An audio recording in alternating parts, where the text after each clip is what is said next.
Hello everyone, I am Priyanka Dawaz and I am TGT Social Science in Kendriya Vidyalaya Sangathan. Today we will discuss about 10th class Geography chapter number 6 Manufacturing Industries. We will start our chapter from the meaning of manufacturing industries, and before understanding the meaning of manufacturing industries we have to understand the word manufacturing. Production of goods in large quantities after processing from raw materials to more valuable products is called manufacturing. Okay. Now meaning of manufacturing industries: a place where primary goods, it means raw materials, are converted into finished products using machines are called manufacturing industries. यानी कि एक ऐसा place जहाँ पर primary goods को, जैसे कि जो रॉ मटेरियल्स होते हैं, उनको कन्वर्ट किया जाता है फिनिश प्रोडक्ट्स में, यानी कि मोर वैल्यूएबल प्रोडक्ट्स में उनको कन्वर्ट किया जाता है, उसी प्लेस को क्या बोला जाएगा? मैन्युफैक्चरिंग इंडस्ट्रीज बोला जाएगा. For example we have cloth from cotton, sugar from sugar cane, paper from wood, iron from iron ore. On right hand side we have cotton, sugarcane, wood, iron ore. These all are raw materials. And on left hand side we have cloth, sugar, paper, iron.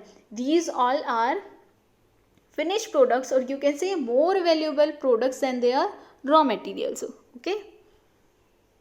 These are some pictures of various manufacturing industries. Now, uses of manufacturing industries. First is economic strength of a country is measured from the development of manufacturing industries. यानी कि किसी भी country का जो development होता है वो किससे मेजर किया जाता है? मैन्युफैक्चरिंग इंडस्ट्रीज के डेवलपमेंट से ही मेजर किया जाता है. यानी कि जिस भी कंट्री में मैन्युफैक्चरिंग का प्रोसेस ज़्यादा हो रहा होगा, यानी कि वो कंट्री ज़्यादा पावरफुल है. ठीक है. किसकी कंपैरिजन में? जिसका मैन्युफैक्चरिंग, जिस कंट्रीज़ में मैन्युफैक्चरिंग कम हो रहा होगा. क्यों? क्योंकि जो मैन्युफैक्चरिंग है वो एक बेस प्रोवाइड कराता है पूरी कंट्री के डेवलपमेंट के लिए. फॉर एग्जांपल हम देख सकते हैं कि एग्रीकल्चर सेक्टर के लिए भी बेस प्रोवाइड कराता है. वो कैसे? वो इसलिए कराता है क्योंकि जो भी एग्रीकल्चर में जो भी इक्विपमेंट्स यूज़ होते हैं, जो भी फर्टिलाइजर्स यूज़ होते हैं, उनका जो प्रोडक्शन होता है वो कहाँ पर बनता है? कहाँ पर होता है? मैन्युफैक्चरिंग इंडस्ट्रीज़ में ही तो होता है.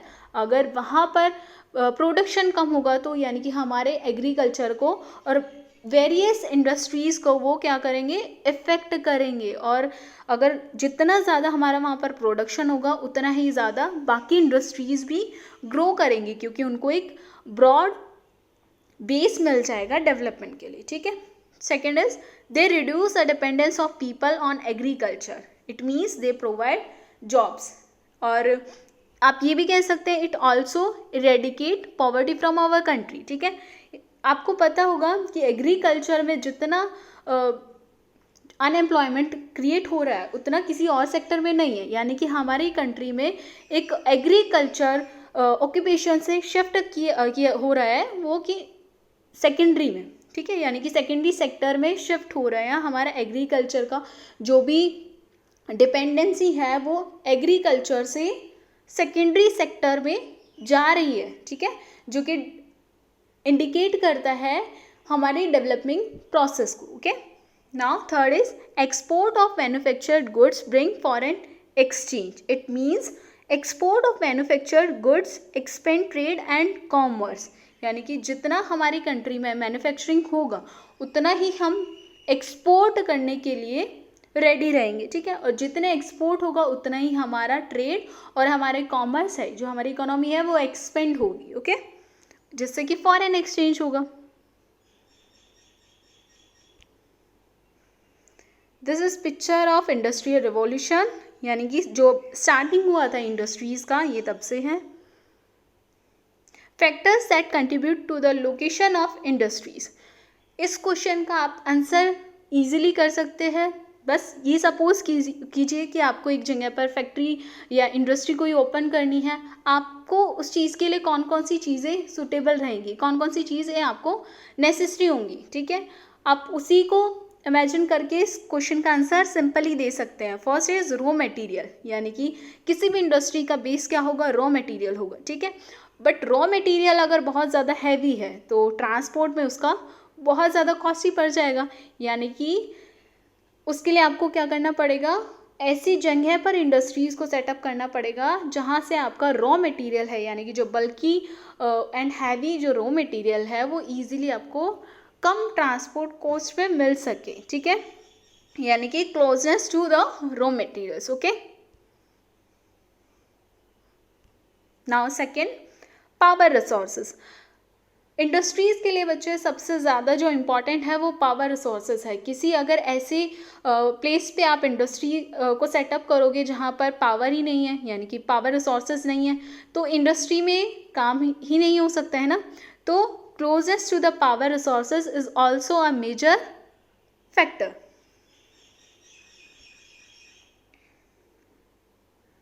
You can see various power resources.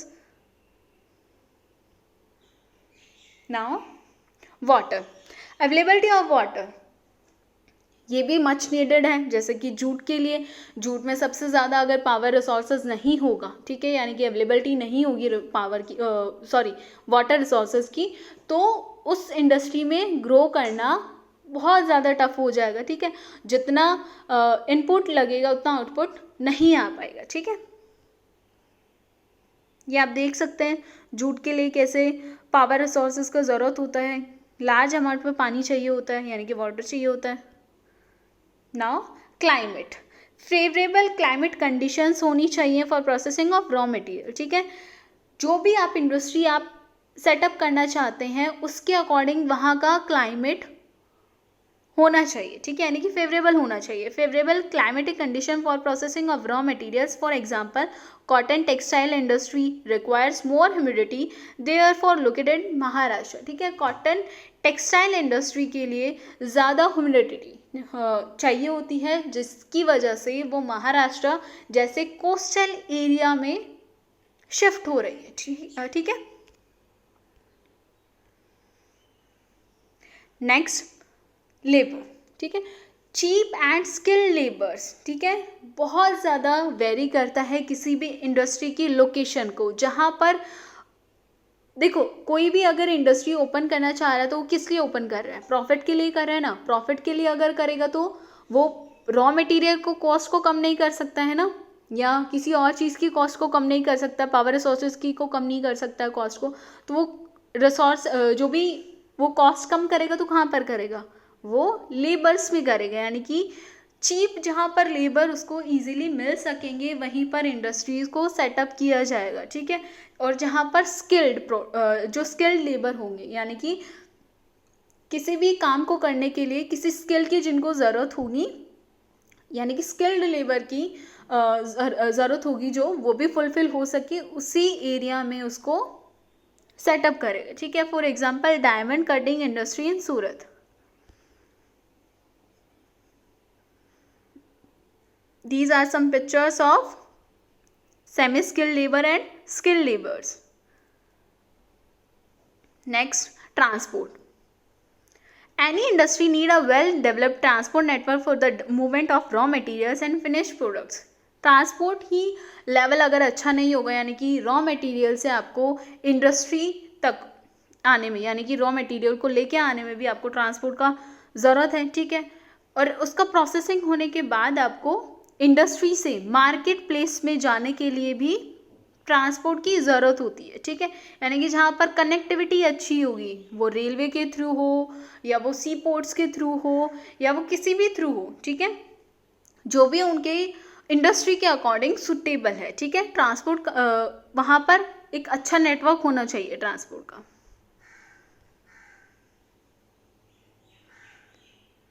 जैसे कि आप देख सकते हैं रेलवे नेटवर्क होना चाहिए, रोडवेज का भी हो सकता है, ठीक है, शिप्स के थ्रू भी हो सकता है, ओके, और एयरलाइन के थ्रू भी हो सकता है.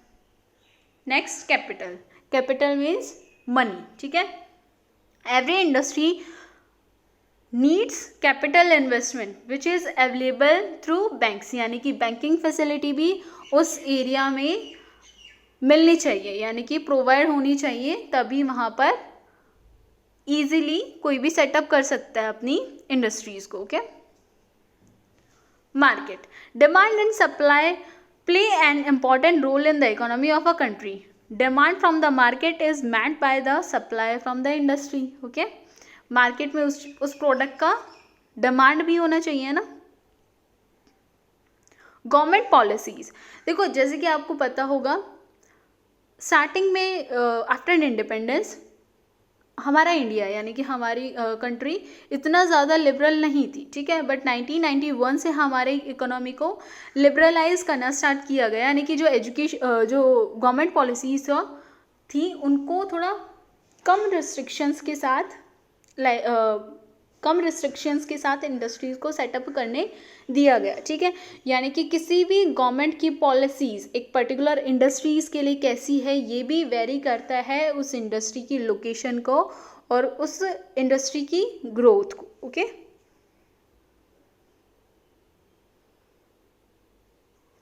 Government policies are made to regulate the setting up and functioning of industries. Okay, classification of industries, classification हम किस किस बेसिस पे कर सकते हैं, रॉ मटेरियल के बेसिस पे कर सकते हैं, लेबर के बेसिस पर कर सकते हैं, ऑनरशिप के बेसिस पर कर सकते हैं, सोर्सेज ऑफ रॉ मटेरियल्स के बेस पर भी कर सकते हैं, ठीक है. अब इसी को करते हैं classification. Classification based on labour. Okay, large scale industries, large scale आप वर्ड लार्ज से ही पता कर सकते हैं, यानी कि जहाँ पर बहुत सारे लेबर्स काम कर रहे हो यानी कि वर्किंग प्रोसेस में हो, like cotton industry in India. Okay, small scale industries run by individual with less number of people, for example gur and khandsari. Okay,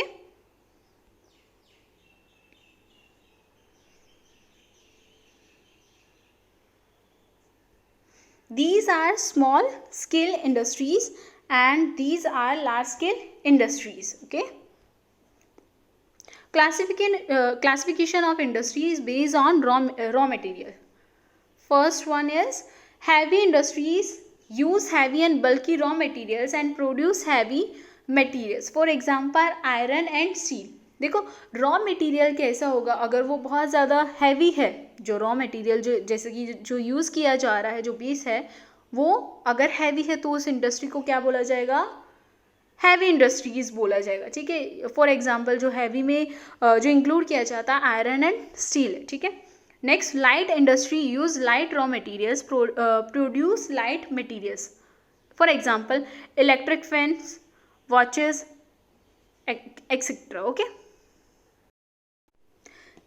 classification of industries based on ownership.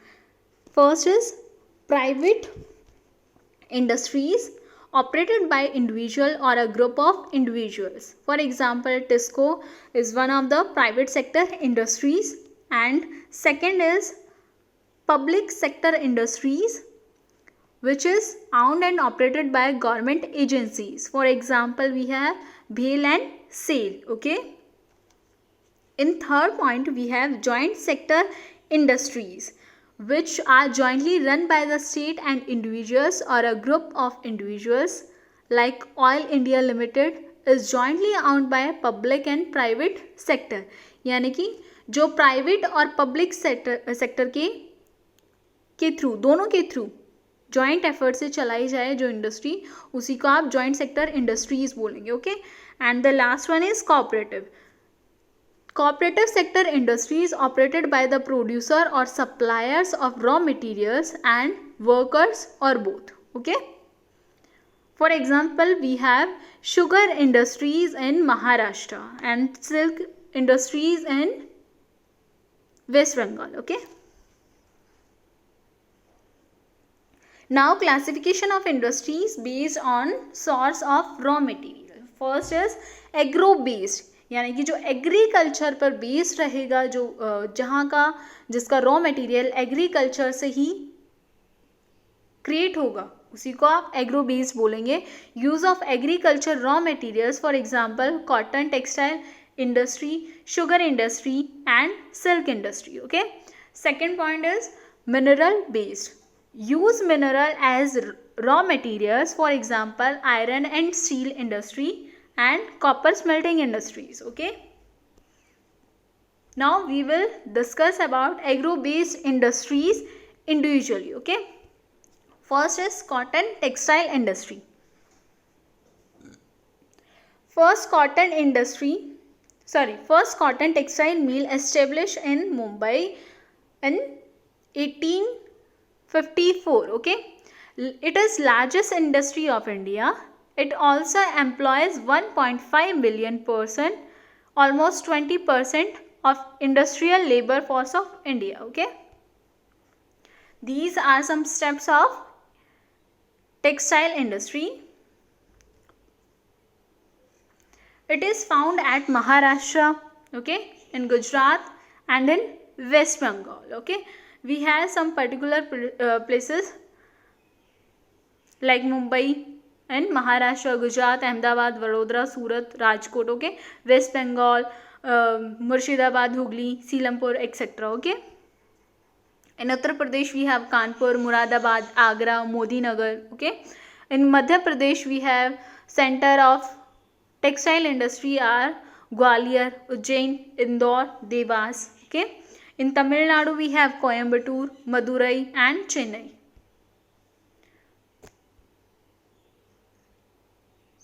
Factors that contributed towards decentralization of cotton textile, यानी कि decentralize यानी कि एक जगह पर centralise ना होना. आपको पता होगा कि इनिशियली हमने ह्यूमिडिटी के लेवल से ये देखा कि महाराष्ट्र एक आइडल प्लेस हो जाता है, बट हमने इसके सेंटर में क्या पढ़ा, हमने उत्तर प्रदेश के बारे में भी पढ़ा ना. तो ये यानी कि डिसेंट्रलाइजेशन यानी कि बाकी प्लेसेस पर भी कॉटन टेक्सटाइल डिसेंट्रलाइज कैसे हो पाया है, उसमें किन किन फैक्टर्स ने कंट्रीब्यूट किया है उनके बारे में हम पढ़ेंगे. वाइड मार्केट यानी कि बहुत बड़ी मार्केट है, डिमांड बहुत ज़्यादा है, इसीलिए अलग अलग प्लेसेस पर डिसेंट्रलाइजेशन होता गया. ठीक है. ट्रांसपोर्ट यानी कि जो भी मटेरियल्स है यानी कि रॉ मटेरियल्स है या जो फिनिश प्रोडक्ट्स हैं उनको हम एक जगह से दूसरी जगह पर मार्केट्स में ट्रांसफ़र कर सकते हैं, इससे ट्रांसपोर्ट भी एक इम्पॉर्टेंट फैक्टर है इसमें. Banking facility and electricity both are important factors of decentralization of cotton textile industry. Okay, burning problem of cotton industry. देखो बच्चे, जितना हमारे इंडिया में थ्रेड या कॉटन जो प्रोडक्शन होता है उतना ही हमारे यहाँ क्लॉथ प्रोडक्शन नहीं होता है. ठीक है. इस प्रॉब्लम का जो मेन रीज़न है, इन प्रॉब्लम्स के जो मेन रीज़न है वो क्या क्या है, scarcity of good quality cotton. ठीक है.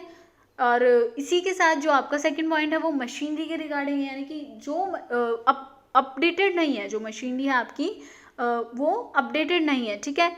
एरेटिक पावर सप्लाई यानी कि कंटिन्यूअस पावर सप्लाई नहीं होता है. ठीक है. Low productivity of labours. Okay.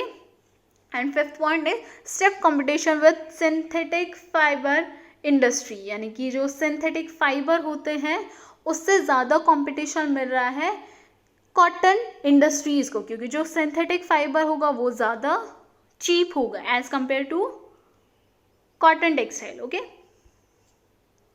Jute textile industries. Okay. It is largest producer of raw jute and jute goods. Okay. Second largest exporter in the world. We are second largest exporter in the world. Okay. 70% of jute mills mostly located in West Bengal. Okay. 80% jute produced in West Bengal, Andhra Pradesh, and 10% rest in Bihar, Uttar Pradesh, Madhya Pradesh, Orissa, Assam and Tripura. These are some pictures of producing jute. You can see. In West Bengal, jute mills along Hooghly River. Concentration here is due to location of jute producing areas close to the jute mills and inexpensive water transport. हमने बच्चे पढ़ा था ना कि जो water resources होगा वो भी वहाँ पर क्या करेगा, इफेक्ट करेगा इंडस्ट्री को, और जितनी भी बैंकिंग फैसिलिटी होगी वो भी उस चीज़ को इफेक्ट करेंगी. तो जो जूट के लिए जो आइडल जो प्लेस हो जाता है जूट मिल्स के लिए वो क्या है, हुगली रिवर के आसपास का एरिया है. क्यों?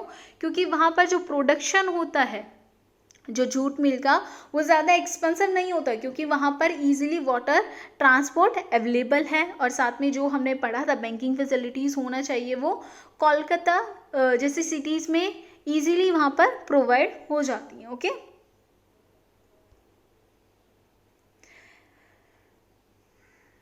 ये हम पढ़ चुके हैं कि वाटर रिसोर्सेज का ईजिली वहाँ पर मिल जाता है, और साथ में ही चीप लेबर, यानी कि हमने एक और पॉइंट डिस्कस किया था ना, चीप लेबर भी होना एक इंडस्ट्री के लिए बहुत ज़्यादा नेसेसरी होता है. बैंकिंग फैसिलिटी भी हम पढ़ चुके हैं. Insurance facilities and port facilities also important. Okay,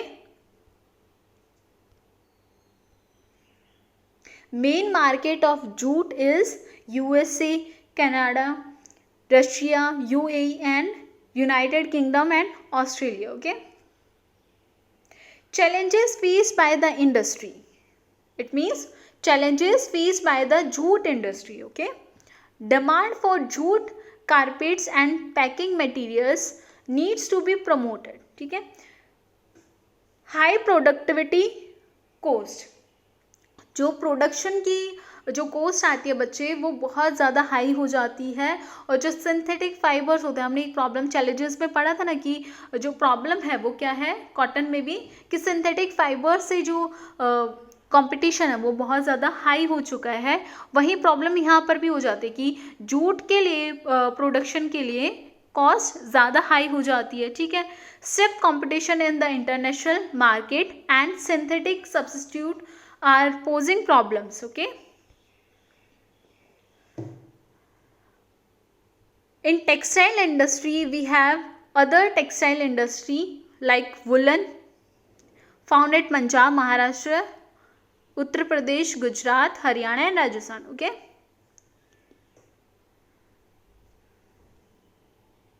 silk textile industry.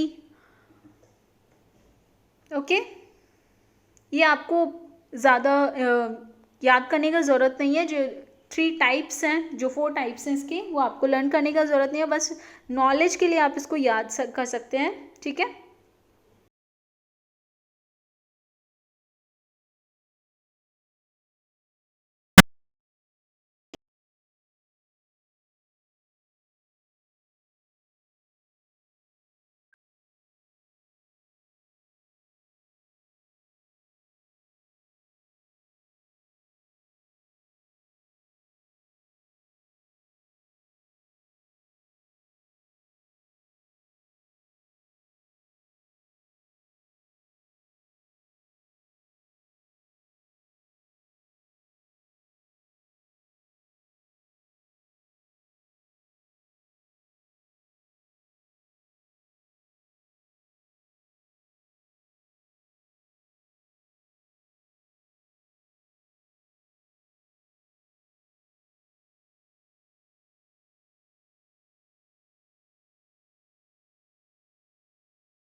here are some pictures of sugar industry.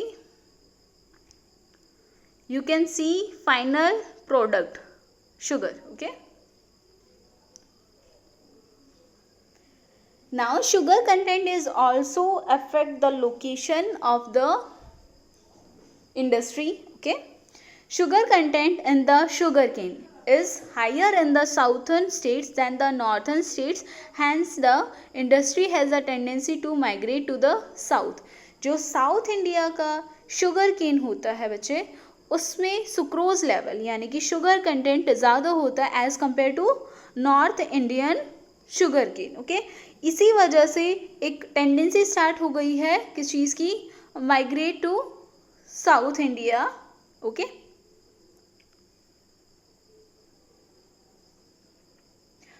50% in Uttar Pradesh and Maharashtra. Okay, जो प्रोडक्शन होता है बच्चे वो 50% कहाँ होता है, उत्तर प्रदेश में होता है और महाराष्ट्र में होता है. Other states are Karnataka, Tamil Nadu, Andhra Pradesh, Gujarat, Punjab, Haryana, Madhya Pradesh and Bihar. Okay, now we will discuss mineral based industries. Okay, first of all we will discuss iron and steel industry.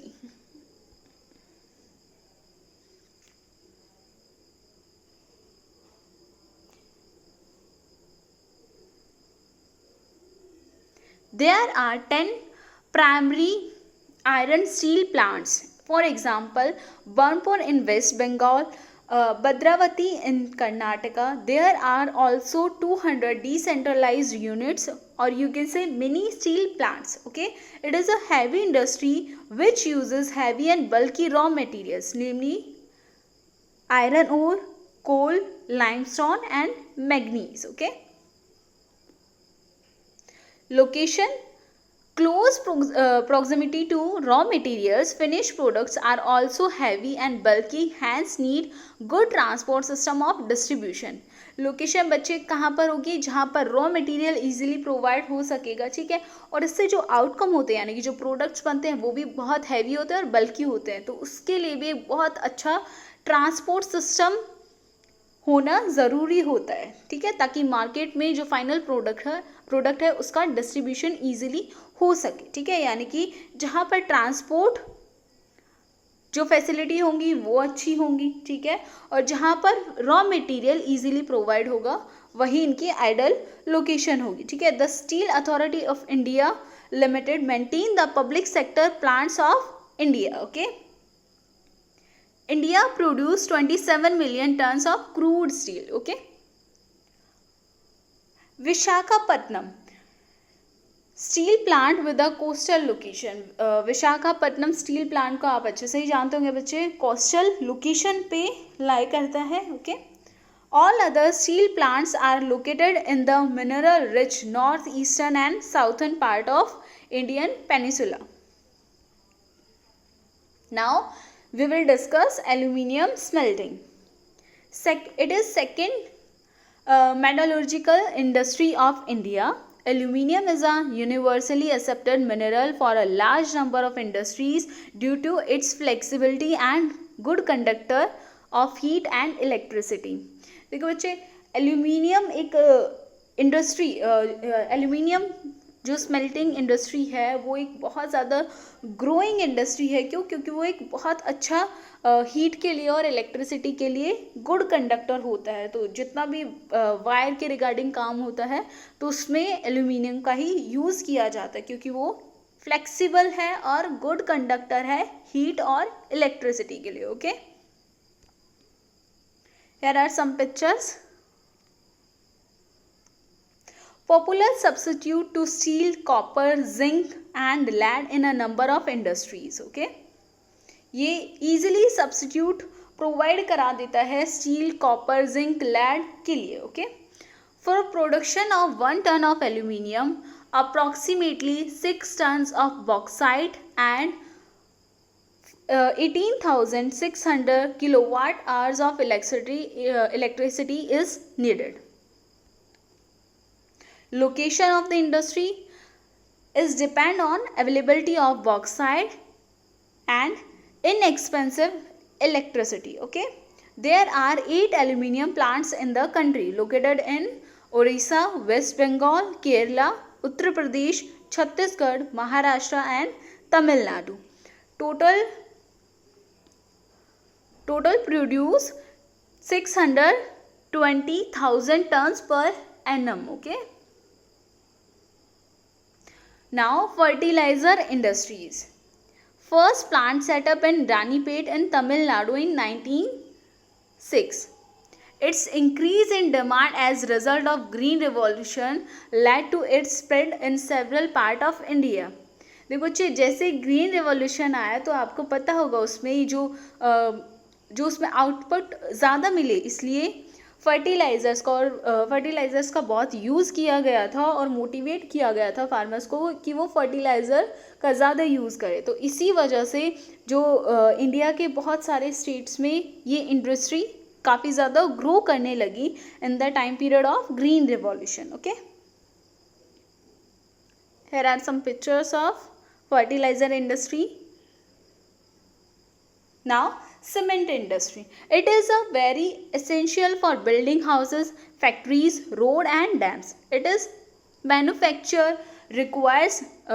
its manufacturing requires heavy material like gypsum, silica, aluminium, limestone. Hence, it is a raw material oriented industry. Okay. Other requirement are coal and petroleum.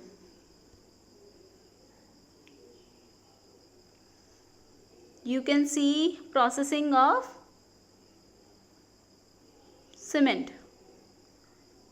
First plant is in Chennai in 1904. Okay, there are 119 large and over 300 minimum plants in India. Total installed capacity is 131 million ton per annum.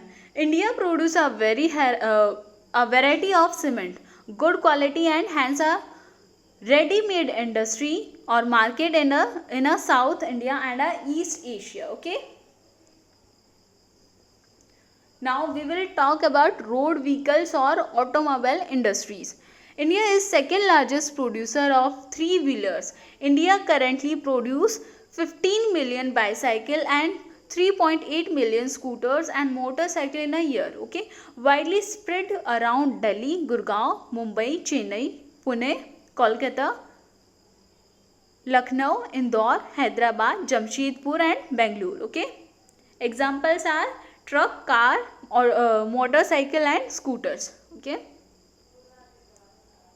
here are some picture of making cars. Now, electronic industry. We will discuss electronic industry. Electronic industry covers wide range of Electronic industry covers wide range of products: transistor, television, telephone, exchange, cellular telephones and pagers, computers, etc. Okay, looks after the need of the defense equipment, railways, airways, space and flight and metallurgical departments. Revolutionize the life of the masses and change the country's economy and quality of human life. आप सभी को पता होगा जब से electronics का जो development है यानी कि टेक्निक्स का जो अपग्रेडेशन हुआ है उससे न्यू हमें गैजेट्स मिलते रहते हैं जिससे कि हमारी लाइफ बहुत ज़्यादा इजी हो गई है, कंफर्टेबल हो गई है और एक रिवॉल्यूशन आ गया है हमारी लाइफ में. Okay, has developed both hardware and software. Fast growing sector of Indian economy. दोनों ही हार्डवेयर और सॉफ्टवेयर दोनों ही सेक्टर्स इंडियन इकोनॉमी के लिए ग्रोइंग सेक्टर है. Okay, contributed lot to the space technology. Space technology के लिए भी इन्होंने बहुत कुछ कंट्रीब्यूट किया है. ठीक है, electronic capital of India is Bengaluru. Okay, Major electronic goods producing centers are Hyderabad, Delhi, Mumbai, Chennai, Kolkata, Kanpur, Pune, Lucknow and Coimbatore. Okay, software technology parks are 18 in our country. Those provide single window service and high data communication facility to software experts. Okay, now we will discuss industrial pollution and degradation of environment. हमने industries के बारे में, maximum industries के बारे में पढ़ा, but हमने उनकी अब तक पॉजिटिव पॉइंट्स के बारे में पढ़ा कि वो कितना हमारी कंट्री की इकोनॉमी में कंट्रीब्यूट कर रहे हैं, कितना हमारे डेवलपिंग प्रोसेस के लिए यूज़फुल हैं. ठीक है, बट अब हम एक नेगेटिव साइड भी देख सकते हैं कि इकोनॉमिकली तो हम ग्रो कर रहे हैं बट एनवायरमेंटल डिग्रेडेशन भी साथ ही साथ हो रहा है.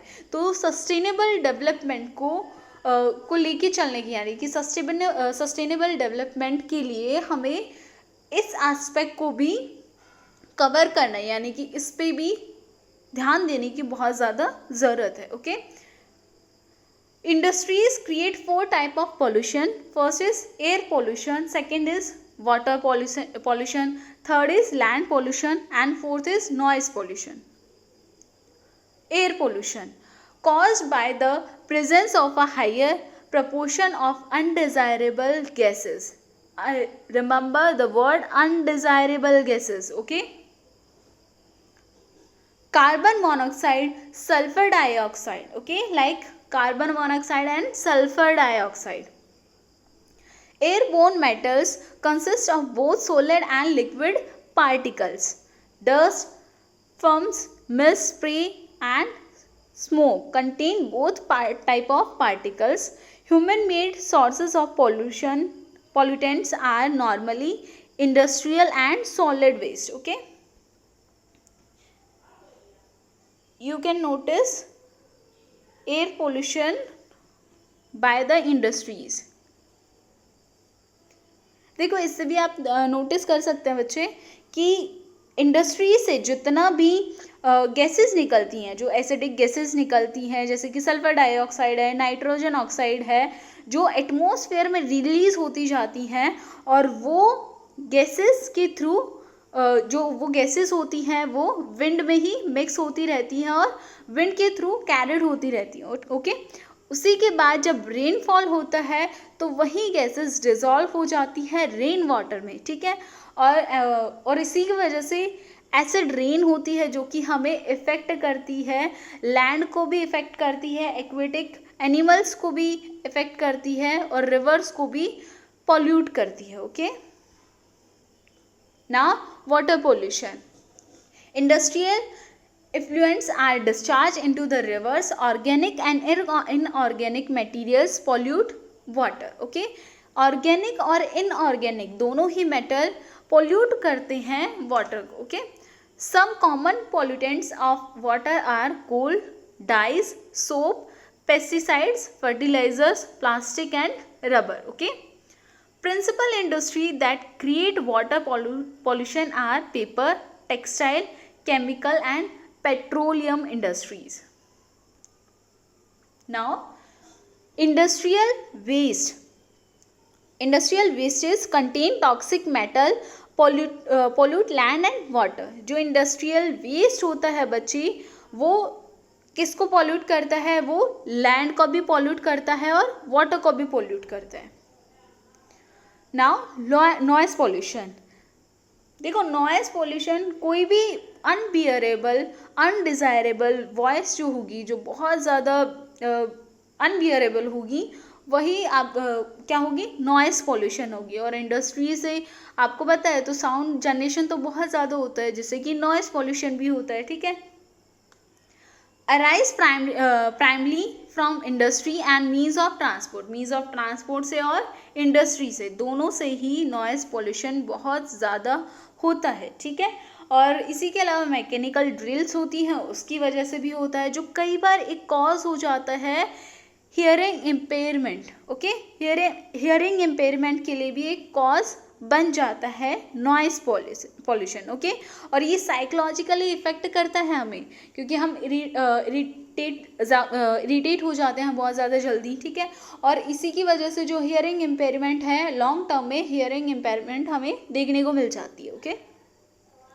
Measure to control environmental degradation. Now most important topic. Okay, pollution can be prevented by careful planning of industries, siting of industries, यानी कि उनका लोकेशन इस तरीके का होना चाहिए कि वो ज़्यादा इफ़ेक्ट ना करें, यानी कि ट्रांसपोर्ट लेवल कम से कम हो, यानी कि ट्रांसपोर्टेशन का जो हमें करना पड़ेगा वो कम से कम करना पड़ेगा. ठीक है, जिससे कि इकोनॉमिकली भी हमें बेनिफिट मिलेगा और पॉल्यूशन भी हमें कम होगा. ठीक है, एनवायरनमेंट में. और केयरफुल प्लानिंग करनी चाहिए इंडस्ट्रीज़ की, ताकि पॉल्यूशन कम से कम हो. Better design equipments. ओके, जो डिज़ाइन होना चाहिए इक्विपमेंट्स का वो और ज़्यादा बेटर होना चाहिए, उसको और ज़्यादा अपग्रेड करना चाहिए. बेटर ऑपरेशन ऑफ इक्विपमेंट्स, जो भी इक्विपमेंट्स हैं उनका प्रॉपर यूज़ होना चाहिए. Measure to control environmental degradation, measure means of controlling air pollution. Okay, air pollution को हम कैसे कैसे कंट्रोल कर सकते हैं उसके बारे में हम यहाँ पे डिस्कस करेंगे। Like fuel selection and utilization. Fuel selection से हम कैसे कर सकते हैं बच्चे, वो इस तरीके से किया जा सकता है कि जैसे कि जो कोल है वो कोल है बहुत ज़्यादा एयर पोल्यूशन करता है as compare to natural gas. ठीक है, जो नेचुरल गैस से जो भी इंडस्ट्रीज़ में जो काम किया जाएगा उससे जो स्मोक जनरेट होगा वो गैसेस के थ्रू कम होगा और फॉसिल फ्यूल्स और जो कोल होगा उससे ज़्यादा होगा। ठीक है, तो हमें एक शिफ्ट करना चाहिए नेचुरल गैसेस पे। Smoke can be prevented by using of oil instead of coal in the industries. ठीक है, ऑयल का भी हमें यूज़ करना चाहिए rather than coal. Okay, use equipment to control aerosol emission. ठीक है, इक्विपमेंट्स यूज़ करने चाहिए ताकि एयर पॉल्यूशन कम से कम हो। Use internal separators and filters. जो इंटरनल सेपरेटर्स हैं उनके लिए हमें प्रॉपर एक तरीके से सेटअप करना चाहिए और फिल्टर्स का भी यूज़ करना चाहिए ताकि जो भी इंडस्ट्री से जो भी पॉल्यूशन हो रहा है वो कम से कम हो सके और वो फिल्टर होके पूरा एयर में जाए। ठीक है, measure to control environmental degradation, means of controlling water pollution by industries. अब वाटर पॉल्यूशन को हम कैसे कैसे कंट्रोल कर सकते हैं ये देखते हैं। Treatment of waste before discharging into river. जब तक उसका प्रॉपर ट्रीटमेंट ना हो, यानी कि वेस्ट मटेरियल का तब तक ट्रीटमेंट ना हो प्रॉपर, तब तक हमें डिस्चार्ज नहीं करना चाहिए रिवर्स में। ठीक है, this can be done in 3 phases। First is primary treatment by mechanical process. Mechanical process से क्या करना चाहिए, प्रोसेसिंग करना चाहिए जिससे कि वो ज़्यादा फिल्टर हो सके और तब उसको डिस्चार्ज किया जाए रिवर्स में। Secondary treatment involves use of biological methods. Okay, tertiary treatment includes recycling of waste water. Okay, अब बात करते हैं एनटीपीसी के बारे में। एनटीपीसी का आपको तो पता ही होगा commonly. NTPC is a major power providing corporation in India. Okay, it has ISO certificate of EMS। EMS is environmental management system और इसके लिए साथ में कोड भी यूज़ किया गया है जो आप देख सकते हैं 14001। Okay, the cooperative has a proactive approach for preserving the natural environment. जो एनटीपीसी है इन्होंने बच्चे बहुत अच्छा काम किया है, एक प्रोएक्टिव अप्रोच प्रोवाइड की है to preserve natural environment. Okay, इनके हम स्टेप्स के बारे में यहाँ पे डिस्कस करेंगे। फर्स्ट है एनवायरमेंटल पॉलिसी, यानी कि इन्होंने इस तरीके का एनवायरमेंटल पॉलिसी बनाया जिसकी वजह से एनवायरमेंट को कम से कम नुकसान हो। Adopting latest techniques and upgrading existing equipments. इन्होंने जो टेक्नोलॉजीज़ हैं उनको लेटेस्ट किया और जो एग्जिस्टिंग उनके पास इक्विपमेंट्स हैं उनको अपग्रेड किया ताकि उसका ऑप्टिमम यूज़ किया जा सके, ऑप्टिमम यूटिलाइजेशन किया जा सके। Okay, second is environmental plan, providing green belts for nurturing ecological balance. ठीक है, इकोलॉजिकल बैलेंस इकोलॉजिकल बैलेंस को रखने के लिए उन्होंने क्या किया, ग्रीन बेल्ट्स को प्रोवाइड किया। ठीक है, providing green belts for nurturing ecological balance. And next is plan implementation. Plan implementation में बच्चों उन्होंने क्या किया, जितने भी इक्विपमेंट्स से, व्हीकल से उनको जो एफोरेस्टेशन हो रहा था उसको उन्होंने कम करने का ट्राई किया। जो ग्रीन बेल्ट थी प्रॉपर बैलेंसिंग के लिए, इकोलॉजिकल बैलेंस को बनाए रखने के लिए उन्होंने काफ़ी ट्राई किया, यानी कि जो भी यहाँ पे एनवायरमेंटल प्लान को बनाया गया था उसी प्लान को यहाँ पे इम्प्लीमेंट किया गया। ठीक है, मॉनिटरिंग एंड करेक्टिव एक्शंस। देखो मॉनिटरिंग के लिए उन्होंने बहुत अच्छा सिस्टम एक बना है, इकोलॉजिकल मॉनिटरिंग। ठीक है, जिसकी वजह से डाटा मैनेजमेंट अच्छे से वो कर सकते हैं। और ठीक है, और उसी के साथ रिव्यूज़ लिए जाते हैं और उसी में जो भी कमियां रह गई होती हैं रिव्यूज़ के थ्रू वो नेक्स्ट एनवायरमेंटल पॉलिसीज़ में ऐड की जाती हैं, ठीक है। Ecological monitoring, reviews and online database management for all its power stations. हर एक पावर स्टेशन के लिए एक रिव्यू और एक डाटाबेस होता है जो मैनेजमेंट करता है हर एक पावर स्टेशन के लिए, ठीक है, और उसकी मॉनिटरिंग भी करता है और रिव्यूज़ को भी ध्यान में रख के नेक्स्ट एनवायरमेंटल पॉलिसीज़ में उनको ऐड किया जा सकता है। Okay, thanks for watching, bye bye.